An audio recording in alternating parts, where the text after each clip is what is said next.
안녕하세요. 서영주입니다. 여러분, 우리가 빛이라고 하면 밝은 것, 좋은 것, 희망찬 것, 떳떳한 것, 아름다운 것들을 많이 연상케 하죠.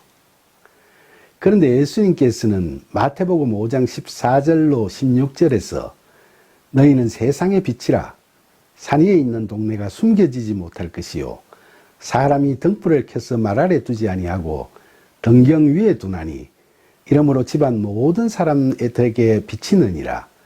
이같이 너희 빛이 사람 앞에 비치게 하여 그들로 너희 착한 행실을 보고 하늘에 계신 너희 아버지께 영광을 돌리게 하라고 말씀하셨습니다. 여기서 세상의 빛, 이 빛은 과연 무엇일까요? 이 빛은 세상 윤리나 도덕적인 면에서 혼탁하고 어두운 세상을 밝게 할 훌륭한 사람이거나 세상의 불확실한 미래를 이끌어갈 세속적인 지도자를 말하는 것일까요?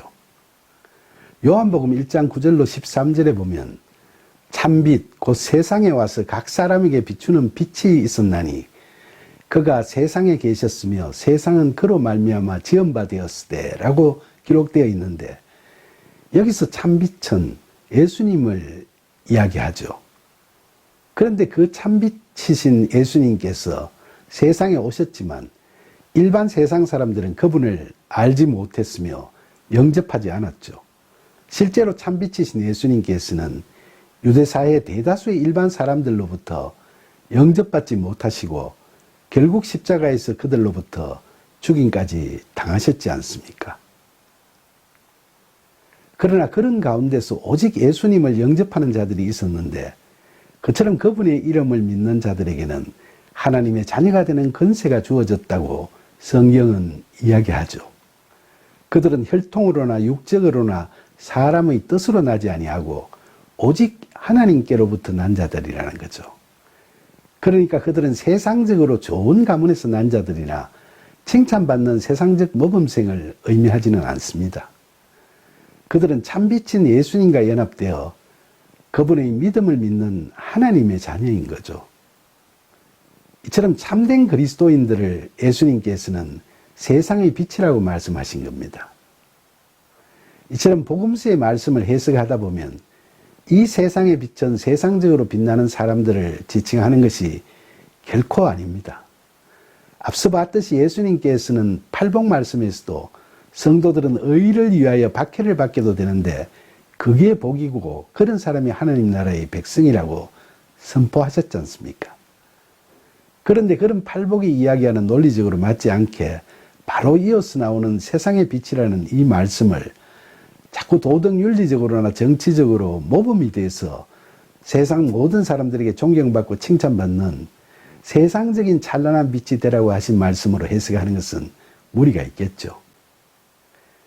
그러니까 세상의 빛이라고 하는 사람들은 자신의 능력이나 의지로 자신의 의로움을 드러내는 자들이 아니라 자신의 정욕과 탐심을 내려놓고 하나님의 은혜에 의지하여 참된 믿음의 빛을 발산하는 사람들이라고 이야기할 수 있겠습니다. 그런데 예수님께서 제자들에게 세상의 빛이라고 하시면서 산 위에 있는 동네가 숨겨지지 못할 것이요 라고 말씀하셨는데, 여기서 산 위에 있는 동네는 무엇을 의미하는 것일까요? 그 동네가 무슨 동네인데 그 빛을 숨기지 못한다고 하셨을까요? 예수님께서 사역하시던 그 당시 유대인들에게 산 위에 있는 동네는 예수님께서 마태복음 24장 2절에서 다 무너뜨려질 것을 예언하신 황금도움의 성전이 있는 산 위의 도시인 예루살렘을 의미하고 있습니다. 따라서 14절의 이 산 위의 예루살렘은 율법으로 구원받는다는 율법주의가 지배하는 사회를 상징하고 있는 거죠. 그러니까 산 위에 있는 동네가 그 빛에 숨겨지지 못한다는 말씀은 율법주의에 젖어 있던 유대인 사회에 구원은 율법을 지켜서 이루는 것이 아니라 하나님의 은혜에 의한 믿음으로 이룰 수 있다는 예수 그리스도의 십자가 복음의 진리가 그리스도인들을 통해 널리 전파되어질 것임을 제자들에게 선포하신 것이라고 할 수 있겠습니다. 그리고 그 빛은 집안 모든 사람들에게 비친다는 15절의 말씀은 십자가 구원의 진리를 세상에 널리 선포하였지만 진리를 믿는 자는 동네 사람 모두가 아니라 오직 집안 모든 사람이라고 말하는 겁니다. 여기서 집안 모든 사람은 오직 진리를 믿는 하나님의 자녀들을 의미하고 있다고 하겠죠. 예수님 당시에도 참빛이신 그분을 대다수 위정자들이나 일반 백성들은 믿지 않고 배척했지 않습니까? 그런데 세상에 비친 그리스도인들을 통해 복음이 전파되면 될수록 진리를 믿는 이런 사람들이 점점 더 늘어나겠죠.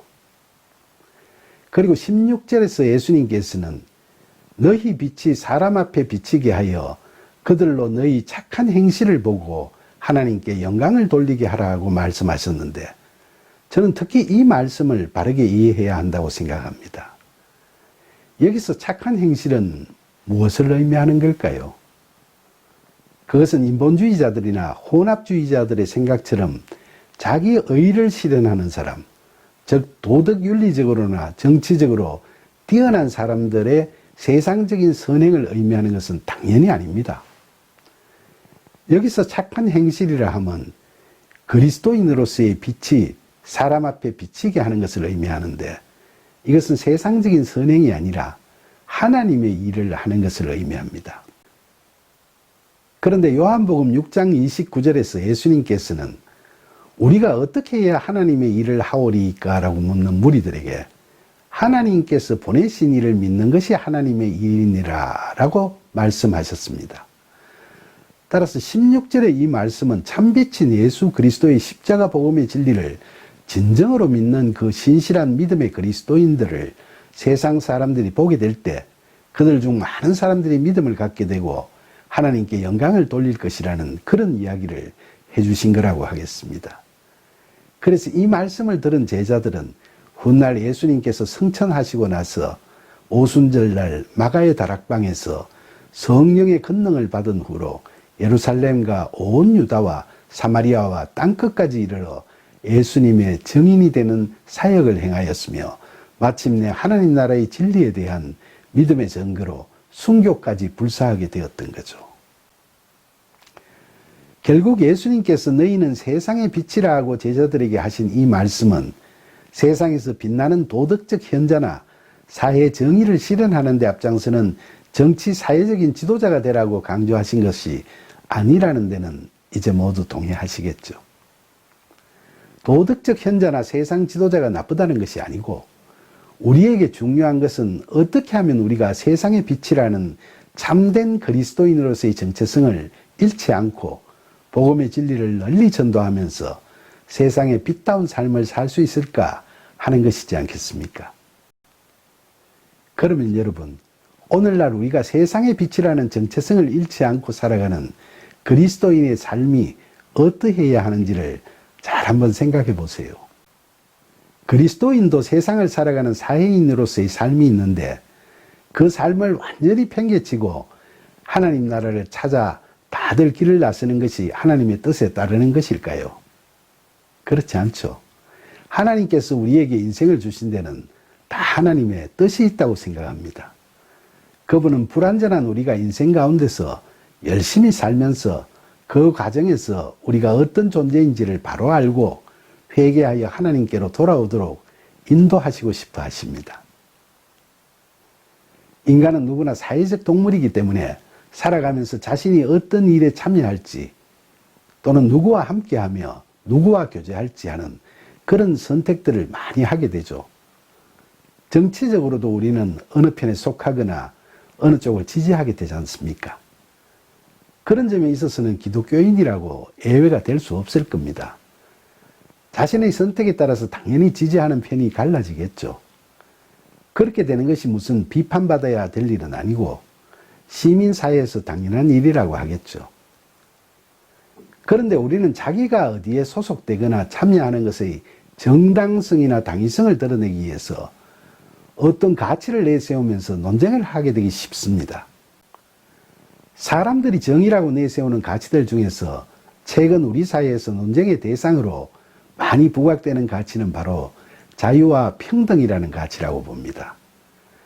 우리의 현실 정치에서 보수니 진보니 하고 갈라지는 것이 오직 이런 가치관의 차이 때문만은 아니고 여러 가지 요인들이 복합적으로 작용하고 있겠습니다만, 자유와 평등 이 두 가치 중에서 어느 가치에 더 중점을 두느냐에 따라 서로의 입장이 달라지고 대립의 양상이 이루어지는 것도 흔히 볼 수 있는 일입니다.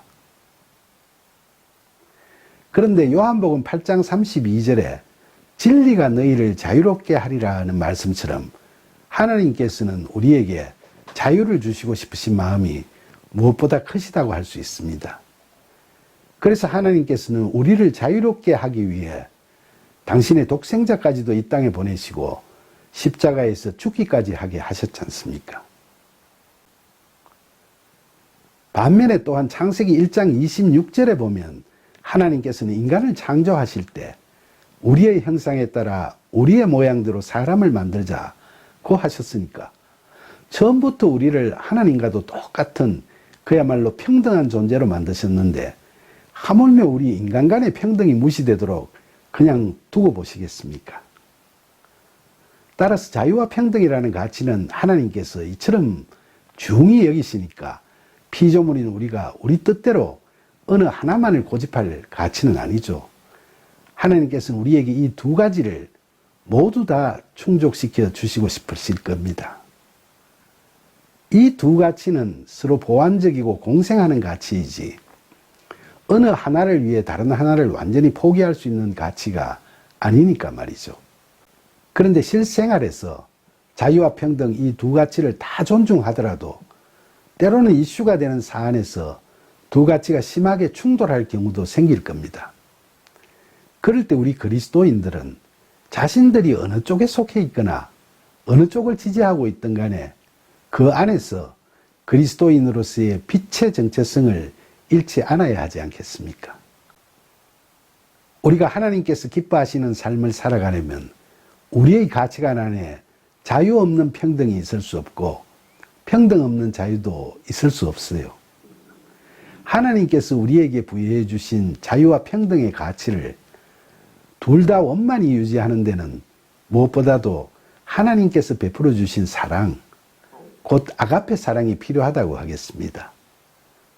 오직 그 이타적인 사랑만이 우리에게 부여해 주신 자유와 평등의 가치가 손상받지 않고 제대로 조화를 이룰 수 있도록 우리를 지켜주고 이끌어줄 수 있을 겁니다.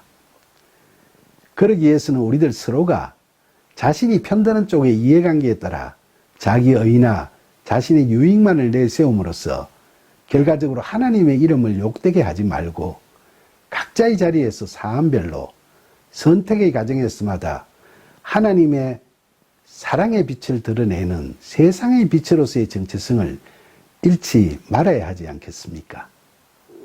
우리는 스스로 세상의 빛이라는 정체성에 맞는 그리스도인으로서의 본을 보여야 할 필요가 있다고 봐요.